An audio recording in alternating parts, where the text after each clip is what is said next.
Welcome to Climate News Weekly. Great to see you again, Julio. How have you been? I've been fabulous. Thank you. Glad to be back. Great. So let's start this week with the EU Parliament elections. There's been a lot of press on these elections and how they reflect, a green backlash or the rise of further to the right parties in these elections, which happened last Sunday. As I understand it, there's a lot going on in these elections having to do with green policies and climate policies in the EU, but also other things.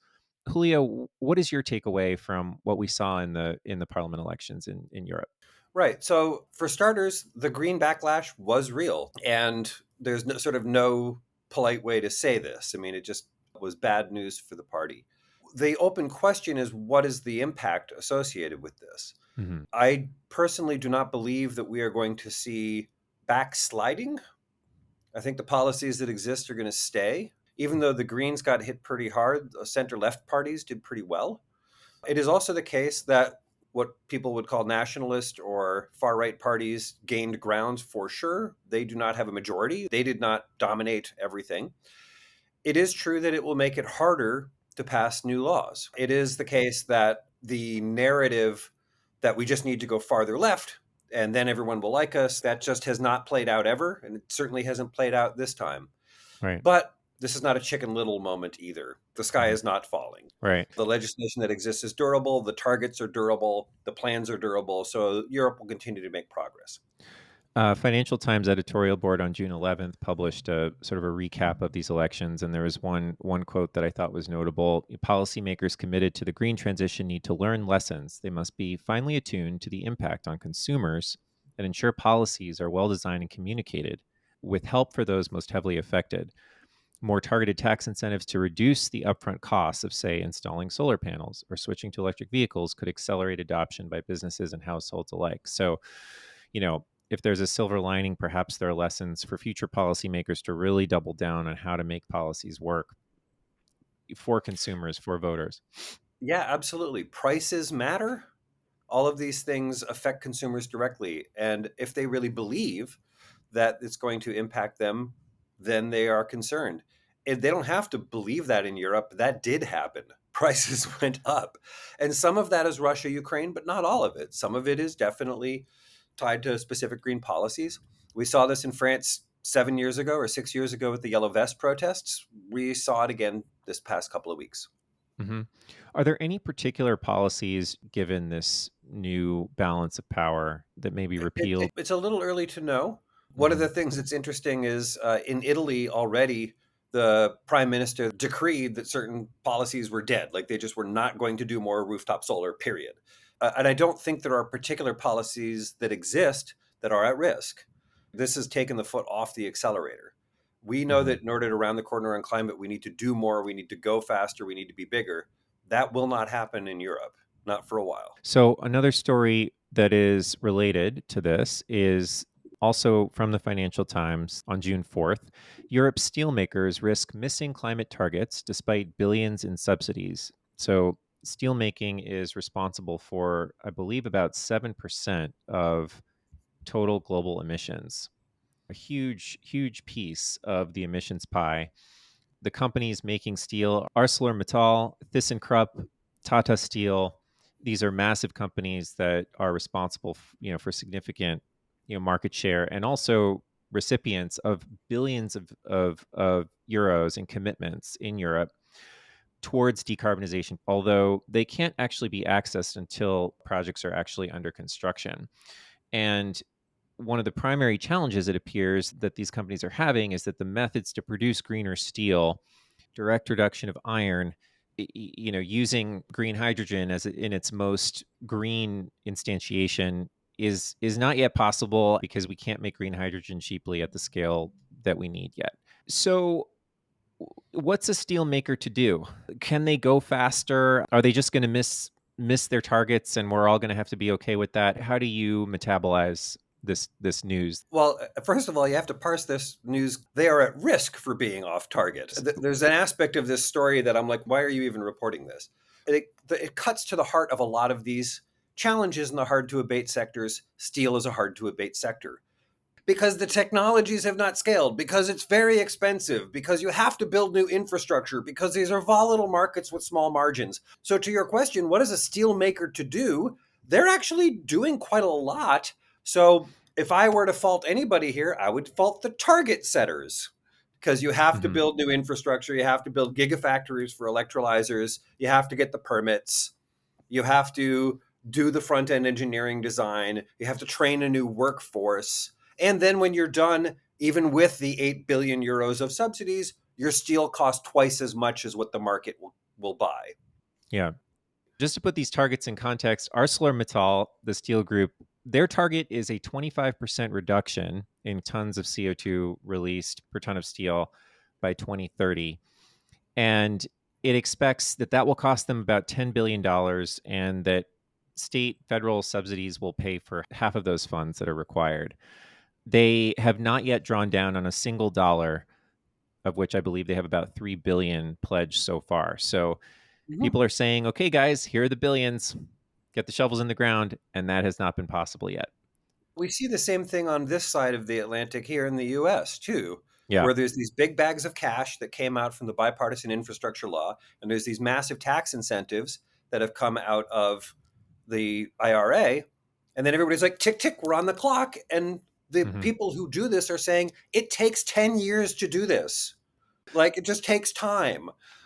In the steel sector, Julio, like what are the top one or two things that need to be true in order for these decarbonization goals to be met? What might those be? Before I answer that question, I think the global vice president of ArcelorMittal, Abitya Mittal, spoke last Monday at Harvard about the decarbonization that he needs to do in his company. I wrote a paper on this with my colleague, Jaquan Fan. We wrote a How Do You Decarbonize Steel report. It's out there. Go to Jewel Magazine, you can find it. There are a very small number of technologies, and ArcelorMittal is chasing all of them. Uh, Direct reduction of iron with hydrogen is one. They are looking to do carbon capture on a set of their plants.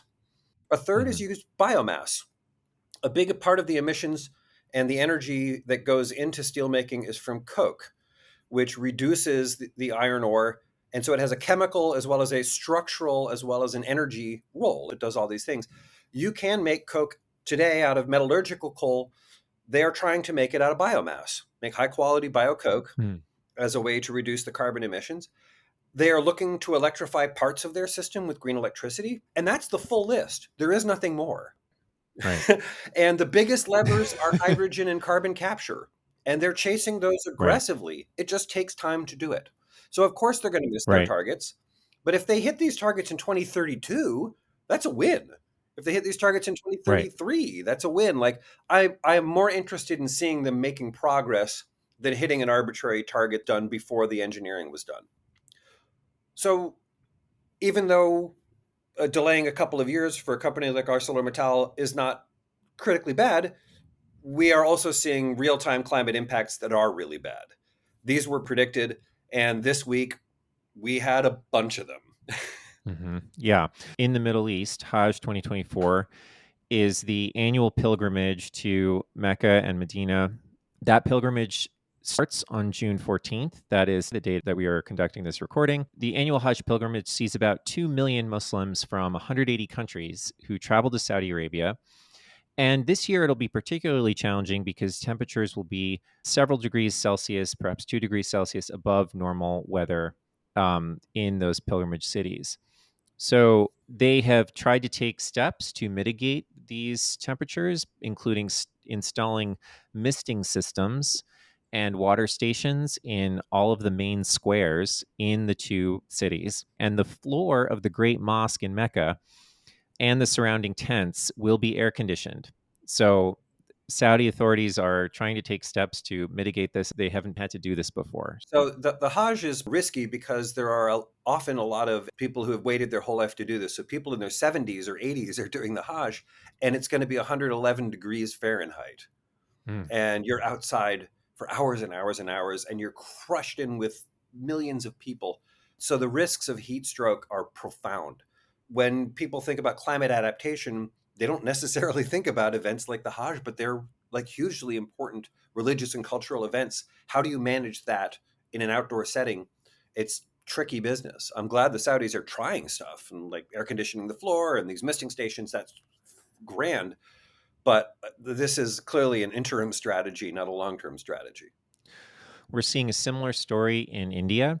Maximum temperatures touching on 50.5 degrees Celsius, which is 123 degrees Fahrenheit in Rajasthan last month.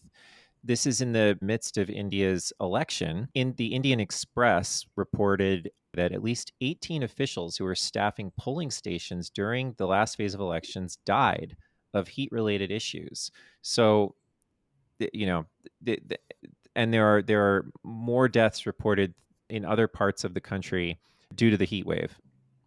One of the things that I find most amazing about this is that people turned out in the middle of that election. People risked Mm, their lives to vote. And interestingly, Modi got pushed back. Modi has a very ambitious climate targets, but this was in part a comeuppance to him. And people literally risked their lives, and in some cases, people died in order to vote. mm, This heat wave is not just terrible from the wet bulb temperature, which we've talked about in prior podcasts, but also it's in the middle of drought. And we're seeing, as we did in prior years in Pakistan and India, drought conditions that are prolonged. mm. And again, I'm sorry to say, predictable and predicted. Climate scientists predicted this as a likely outcome in this part of the world 20 years ago. And we are seeing those kinds of impacts now. Bringing the news a bit, closer to the U.S., we have Florida being swept by a line of thunderstorms at the moment, crashing down on Miami and elsewhere across southern Florida. Damages are estimated likely over $1 billion. On a single day, on Wednesday, 9.5 inches fell in one day on Fort Lauderdale, which was the most ever for a day in June. A state emergency has been declared in Miami-Dade County, Broward County, Collier County, Lee, and Sarasota counties. So even though there's been no name given to this particular storm, it is still quite serious and quite devastating. Yes, and again, predicted by the climate models. When you warm the oceans, when you warm the atmosphere, they hold more water and they rain a lot more. And this has been labeled a 1 in 1,000 year flood, but in point of fact, it's one of a series of 1 in 100 years, 1 in 500 years floods. 1 in 1,000 years doesn't mean it happens one every 1,000 years. What that means is based on hydrological data from the past, you're estimating what the frequency is. So we're going to Mm-hmm. see lots of 1 in 1,000 year floods coming your way in Florida. It's exacerbated by sea level rise, which makes it harder to drain. It is exacerbated by underinvestment in infrastructure. We got a whole pile of work in front of us. And adaptation requires a lot of infrastructure reimagining, requires seawalls, very expensive pieces of kit. We have seen that those tickets are very high and they're often borne by municipalities. Those aren't federal investments, those are Mm-hmm. Miami Dade investments. Mm-hmm. And it makes it very hard for these people to succeed. Yeah. And on a related note, water temperature readings off of Butternut Key in Florida have reached 88 degrees Fahrenheit, which is what they typically find in August. So well above normal for May and June. Julio, what's the connection between surface water temperatures and storm intensity? There are many factors that come together. Right. But overall, if the surface water is holding more heat, that warms the atmosphere, which can generate hurricanes, and means the atmosphere holds more water vapor. Hmm. But the basic system is you're pumping heat into the water, you're pumping heat into the air, and both of those lead to more moisture and more energy in the atmosphere. Hmm. And moisture and more energy can very easily turn into more storms and bigger storms. Yeah. It's interesting to now consider some of the downstream impacts of these storms and of these natural sort of disasters that we're seeing more and more due to weather. So, in one of Brazil's wealthiest states, which is Rio Grande do Sul, that particular state accounts for 6.5% of the country's GDP. And it's been devastated recently by flooding due to rains and due to overflowing rivers. And the Financial Times, again, has an interesting story about this. This was published on June 13th. Floods leave Brazilians with a grim choice: rebuild or leave. And I'll just read from the story. The local economy, about the size of that of Uruguay and Paraguay combined, was set to grow by 4.3% in 2024, but now it is predicted to shrink. Economists believe the floods will shave about 0.3% off Brazil's GDP this year. So we're seeing quite real impacts, huge impacts on state GDP, local economies, state economies. Do you make anything of this story, Julio? So even though the costs of adaptation and the costs of mitigation are substantial, the costs of inaction are larger Yeah. by a lot. And Yeah. this is one example. There's sort of no easy way about this. One of the big challenges is that when a state is hit with these kinds of storms and destruction, the question is, well, we're going to rebuild. Where does the money come from? Often the money comes from other adaptation, other mitigation. And in a country like Brazil, which is a growing economy, the money to rebuild that kind of infrastructure and fix that damage is a very large part of their GDP. Hmm. So at some point, it starts to cut into other programs. At some point, cuts into military or education or healthcare.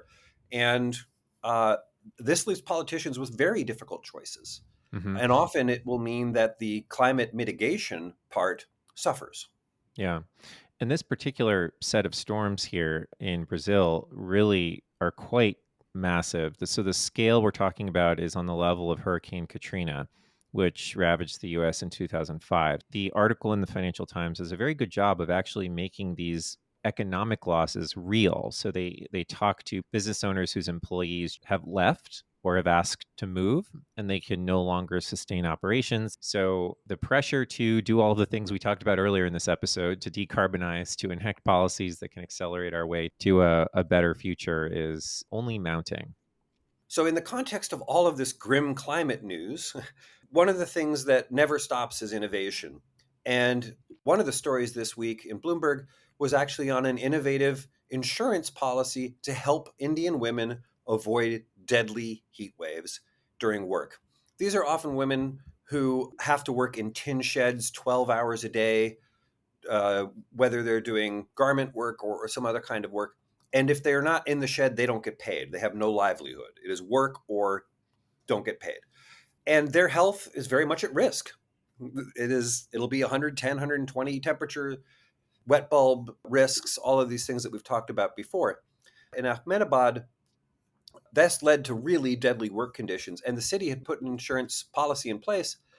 And it's a novel mechanism that triggers when these kinds of events happen. When you reach an extreme threshold in temperature or an extreme threshold in some other condition, then the insurance policy pays out so that these people don't have to risk their lives to make good for their families.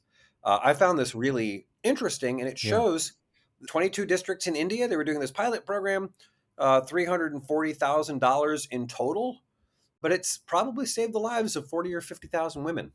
Hmm. And those people are mothers, those people are breadwinners, they are anchors of their family. That is a good return on investment and a good Hmm. use of capital. Hmm. Very interesting. Final story today is the governor of New York, Kathy Hochul, has rejected the congestion pricing plan that was supposed to go into effect in just a matter of weeks. The reasons that she cited were the high costs that weighed on, quote, ordinary New Yorkers, as she sidelined this initiative, which has been in the works for over a decade, starting with Bloomberg administration a number of cycles ago. Any thoughts on this? So lately, I've been replaying the musical Hamilton in my head and listening to it again. And in the second act of Hamilton, George Washington says, "Winning is easy, governing is harder." Hmm. It's one of the key lines, and this is what we're seeing. This is very tough news because congestion pricing works. It is a very heavy lift to get it to work for the reasons the governor mentioned. It does raise costs. It does have impacts. It is contentious. Hmm. Her Democratic confrere, the governor of New Jersey, Phil Murphy, was pushing hard to stop this. He's like, this will hurt New Jersey. It'll hurt their incomes. It'll hurt residents. Hmm. But they had built this consensus over a very long time. They had a deal. And then Governor Hochul said, nope, we're Yeah. not going to do it. And the reasons that she talked about tie us back to the parliamentary elections in the EU. It deals with prices, deals with Hmm. costs, deals with impacts, and the politics of this are hard. The fact that she made this decision is another warning. Like, you Hmm. have to be careful about how fast and how far you can go.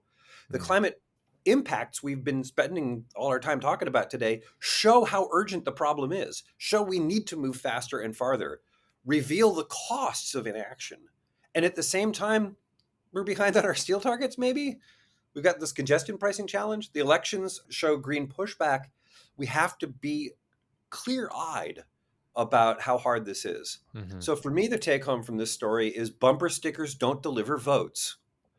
It's really hard to build these consensus, to build the facilities we need, to Hmm. build durable law. These things, it's hard to do. And we need to be humble about how hard that is and work together to make that kind of progress. I Right. believe that New York still will do a congestion pricing law, but they're not doing it this year. Yeah. I mean, one of the biggest victims, if you think in those terms, of this sideline policy is the MTA, which manages the subway system, which is a critical piece of infrastructure for millions of people in the city. The congestion policy was supposed to raise $15 billion over a 4-year period for the MTA, which, if you ride the subway, you know that it needs the $15 billion. So this was an incredibly fraught and challenging decision. As someone who lives in New York, this is not this feels like a really bad decision on her part, but obviously she's weighing a lot of stakeholders here.